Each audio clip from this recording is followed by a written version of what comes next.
Welcome to Finance Masterclass. And in our previous videos, we had covered 4 types of derivatives, which were futures, options, forwards and swaps. In this video, I will be sharing with you the difference between forwards and futures. In forwards, these are traded on over the counter. That means no exchange is involved. When I say no exchange, that means no NSE, no BSE has control over forward markets. But in futures, there is control of NSE, BSE in the futures market.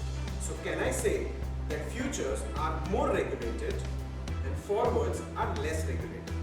Number 3, in futures, you don't have a counterparty risk, but in forwards, you have a counterparty risk. So when I say counterparty risk, means the person with whom you're dealing with might get defaulted.